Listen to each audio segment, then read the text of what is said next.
और हाँ, सबकी जो परेशानी है, प्रॉब्लम है कि लक्ष्मी घर में टिकती नहीं है, आती नहीं है, इसके संदर्भ में भी देवसैनी एकादशी के दिन हम क्या कर सकते हैं, ये मोस्ट इंपॉर्टेंट आपके लिए वीडियो होने वाला है। तो आप सबसे मेरा निवेदन है कि आप जो व्रत करते हैं वो भी, और जो व्रत नहीं भी करते हैं, वैसे करना चाहिए फर्स्ट ऑफ ऑल कि हम लोग व्रत करें।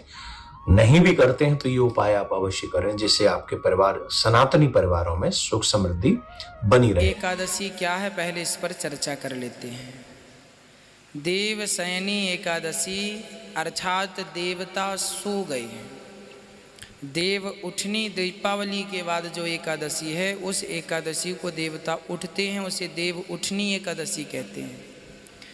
आषाढ़ मास के शुक्ल पक्ष की जो एकादशी है इसे देवशयनी एकादशी कहते हैं। आज अर्थात देवशयनी एकादशी के दिन सारे देवता सो जाते हैं, इसलिए इसका नाम देवशयनी एकादशी है। अब आपका प्रश्न है, इस दिन पूजा कैसे करते हैं? इस दिन जब आपकी एकादशी है, देवता सो रहे हैं, तो देखिए विश्राम जब आदमी करता है तो वह सुख चाहता है, आनंद चाहता है। कोई बढ़िया सी सेवा करे तो आनंद मिलता है।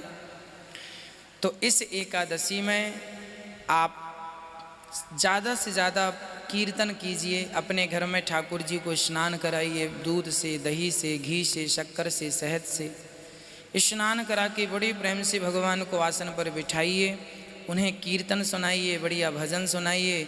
और इसके बाद आप बड़े प्रेम से अपने घर में सभी लोगों को बिठाकर कीर्तन कीजिए। एकादशी के दिन तुलसी में राम या कृष्ण कृष्ण लिखकर तुलसी से भगवान को अभिषेक करना चाहिए। कृष्णाय नमः, कृष्णाय नमः, श्रीमन्नारायण चरणौ शरणं प्रपद्ये, श्रीमते नारायणाय नमः, श्रीमन्नारायण चरणौ शरणं प्रपद्ये, श्रीमते नारायणाय नमः। ऐसे हमें भगवान का अर्चन करना चाहिए तुलसी से। तुलसी के अर्चन से आपके घर में सुख शांति समृद्धि, जिनके जीवन में आर्थिक मंदी चल रही हो, आपकी आर्थिक स्थिति कमज़ोर है, पैसे कम आ रहे हैं, तो आप शालिग्राम भगवान को या लड्डू गोपाल जी को तुलसी तोड़ करके अर्चन किया करें, विशेष रूप से एकादशी के दिन, है ना।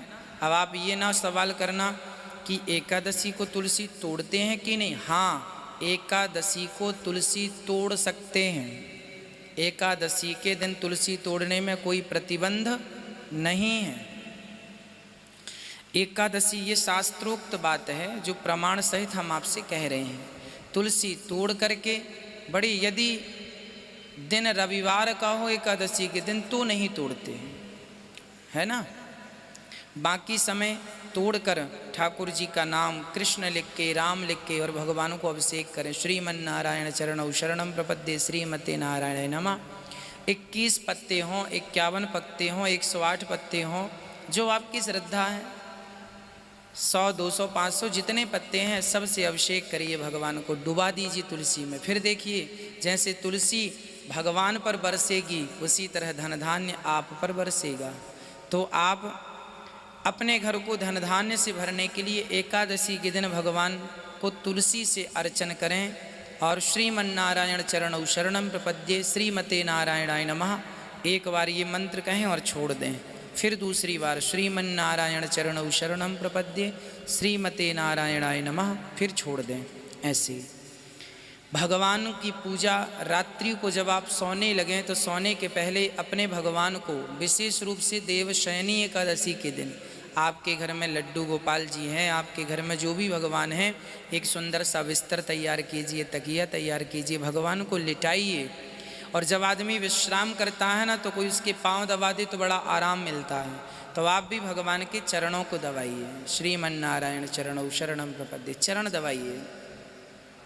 भगवान के चरण इसलिए दबाइए इस भाव से कि प्रभु आप आराम कीजिए, आज ये दास या दासी आपकी सेवा करेगी। खूब सेवा करिए चरणों की, कीर्तन करते हुए श्रीमन्नारायण श्रीमन्नारायण, श्री कृष्ण श्री राम, जो भी आप कहें कहते हुए और बड़ी भाव से आप भगवान के चरण दबाएं, उन्हें बिस्तर पर लिटाएं, थोड़ा सा चादर उड़ा दें, हल्का सा पंखा लगा दें, गर्मी का समय है तो ये सब व्यवस्थाएं करें और प्रेम पूर्वक भगवत चिंतन करते रहें, ताकि आप भगवान के इस प्रेम से, इस भाव से जुड़े रहें और आपके घर में सुख शांति। एकादशी है, अगर फलाहार है तो हमें लगता है कि हमें फलाहार ही खाना चाहिए। भगवान के लिए एक दिन व्रत रहने में क्या जाता है, मर थोड़ी जाएगा। हमारे आश्रम के बच्चे तो खास कर हाँ, नहीं, ऐसा नहीं करना चाहिए। जिस दिन एकादशी हो तो हमें लगता है जो जैसे उपासना के अनुसार है, तो एक दिन अन्न छोड़ने में क्या जाता है, एक दिन वैसे आंतों का सिस्टम भी आपका ठीक हो जाएगा। ये स्वास्थ्य लाभदायक है। एकादशी भगवान की प्रसन्नता के लिए रहना चाहिए, सबको रहना चाहिए और डट के फलाहार नहीं पाना चाहिए। 24 घंटे में एक बार थोड़ा कुछ डाल लो, शेष 14 दिन तो फिर अन्न डालना ही है। अगर एक दिन कहा तो भगवान श्री कृष्ण ने कहा, हे धर्मराज, जो प्रश्न आप कर रहे हो यही प्रश्न एक बार देवर्षि नारद ने ब्रह्मा जी से किया था, और ब्रह्मा जी ने जो कथा सुनाई थी वो मैं तुमको सेम वही कथा सुनाता हूं। एक बार पूर्व में एक राजा हुआ जिनका नाम था मांधाता। उनके राज्य में अकाल पड़ गया था, बहुत तगड़ा। 3 साल तक बारिश ही नहीं हुई थी, तो अकाल पड़ गया। जब अकाल पड़ गया तो उन्होंने जाके, एक ऋषि थे अंगिरा, ब्रह्मा जी के पुत्र हैं, उनसे पूछा कि मेरे राज्य में क्या हुआ। तो उन्होंने कहा कि देखो ये सतयुग है, यहाँ छोटे से पाप को भी बहुत बड़े रूप से दंड मिलता है। ये सतयुग है ना, कलयुग में ध्यान से सुना, ये भी बात मोस्ट इंपॉर्टेंट है। सतयुग में छोटा पाप करोगे तो उसका दंड भी बड़ा मिलेगा, और कलयुग में बड़े से बड़े पाप को भी परमात्मा इसलिए क्षमा कर देते हैं कि कलयुग का प्राणी है, छोटा सा दंड देते हैं। तो इसका मतलब है बड़ा सत्कर्म, अगर छोटा छोटा सत्कर्म भी करेंगे, एकादशी का व्रत करेंगे, तो सहज में हमारा कल्याण हो सकता है। अब इसका मतलब नहीं पाप खूब करो, पाप करोगे तो छोटा भी दंड मिलेगा। तो कलयुग में वो लोग बड़ा दंड सहने योग्य थे, सतयुग में हम लोग छोटा, वो कोरोना भी नहीं सह पाते, समझ रहे हैं ना। तो इसलिए पाप से निवृत्ति, दूरियां बना के रखें और अच्छाई को ज्यादा से ज्यादा करें, जिससे कलयुग में छोटा नाम आधारा, छोटा सा नाम जपो और कल्याण हो जाएगा। इतना बड़ा फल लाभ है कलयुग में। तो इसलिए बोले तुम्हारे राज्य में कोई ना कोई कार्य तो ऐसा हो रहा है जो नहीं होना चाहिए। तो उन्होंने बताया कि कुछ ऐसा हो रहा है। तो बोले महाराज मैं क्या करूं उस प्रजा को दुख से बचाने के लिए। चारों तरफ त्राहिमाम मचा हुआ है, अकाल के कारण लोगों को कष्ट सहन करना पड़ रहा है। तो उन्होंने कहा कि देखो, आषाढ़ मास की शुक्ल पक्ष की जो एकादशी है ना, जिसे देवसैनी एकादशी कहते हैं, तुम उसका व्रत करो। तुम उसका व्रत करोगे तो निश्चित तौर पर उसका फल मिलेगा तुम्हें। तो राजा ने ऋषि के कहने से व्रत किया एकादशी का, देवसैनी एकादशी का व्रत किया। तो व्रत पूर्ण होते ही ऐसी कृपा हुई भगवान की, उन्होंने बड़े विधि विधान से किया, भगवान का अभिषेक किया आदि आदि, और फिर रात्रि में जागरण किया और जागरण करके भगवान को मनाकर भगवान की ऐसी कृपा ही मूसलाधार बारिश हुई। और राजा ने जिस उद्देश्य से कार्य किया था, तो वो कार्य क्या था, उद्देश्य क्या था? उद्देश्य ये था कि मेरे प्रजा का जो कष्ट है अकाल के रूप में जो पड़ा हुआ है, जो भोजन इत्यादि की व्यवस्था नहीं हो पा रही, वो दूर हो जाए। तो बारिश हुई और वो सब दूर हो गया। इसका मतलब है जो मैं उपाय बताने जा रहा हूं आपको कि आपके घर में लक्ष्मी आए और टिके, उसका फल ये देख लो, ये कथा भी यही हमको बता रही है। तो ये कथा हो गई। तो अब हम ये बता देते हैं कि एकादशी का फल तो ये हुआ कि जो मांगोगे, जिस भावना से रखोगे, वो भावना आपकी पूरी होगी। नियम से तो शर्त इतनी है कि नियम फॉलो किए जाए, पूरे विधि विधान से इसका व्रत किया जाए, ब्रह्मचर्य का पालन किया जाए, सत्य बोला जाए, भूमि पर हो सके तो शयन ही न किया जाए, दिन में तो बिल्कुल भी शयन न किया जाए। क्या करते, व्रत भी करते हैं, खूब 4-5 बार खा भी लेते हैं, और भोजन नहीं करते पर अलग अलग चीजें बहुत खाते हैं।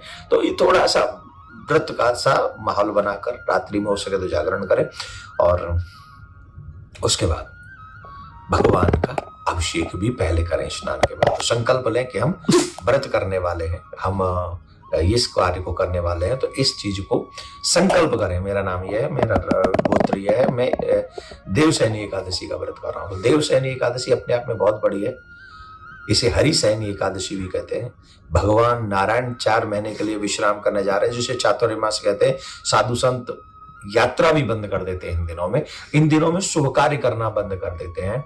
और हाँ, एक बात है, यात्रा भी नहीं करनी चाहिए इन 4 महीनों में, लेकिन ये सारे तीर्थ जो है 4 महीने कहाँ के बस जाते हैं, बोले ब्रज में आकर बस जाते हैं। तो इन दिनों में ब्रज में वास करने का बहुत बड़ा, ब्रज की यात्रा करने का बहुत बड़ा, जिससे आपके घर में लक्ष्मी ठहर जाए।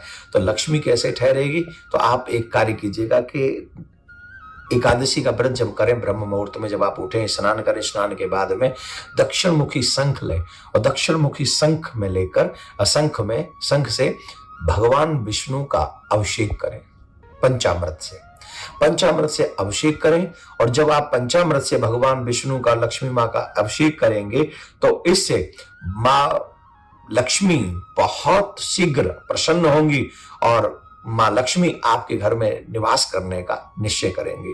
दूसरा और एक उपाय बताता हूं कि जब पूजन हो जाए, पूजन करके माँ लक्ष्मी का, नारायण भगवान का पूजन करके, मीन्स राधा कृष्ण का पूजन करके, मीन्स सीताराम जी का पूजन करके, समझ गए, उनका पूजन करके आप उन पर ₹1.25 या तो ₹1.25 तो मिलेगा नहीं तो ₹11 ले लें, और चांदी का सिक्का हो तो चांदी का सिक्का ले लें, और वो नारायण भगवान के ऊपर, लक्ष्मी जी के ऊपर, राधा कृष्ण जी के ऊपर, प्रियाकांत जी के ऊपर ऐसे न्यौछावर करें और न्यौछावर करके वहीं रख दें।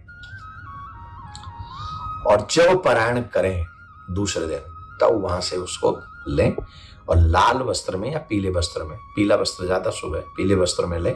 भगवान को पीला रंग ज्यादा पसंद है, नारायण भगवान को, तो पीले वस्त्र में बांध कर वो जो धन है वो पोटली ले और वो जहां आप धन रखते हैं, तिजोरी कहते हैं, खजाना कहते हैं, जो भी कहते हैं, वहां रख दे। इसके बाद धीरे धीरे ये व्रत करेंगे, व्रत का ये फल इसमें आएगा, और ये फल आएगा तो क्या होगा, आपके घर में सुख समृद्धि अवश्य वास करेगी। ऐसा हम संतों का मत बता रहे हैं।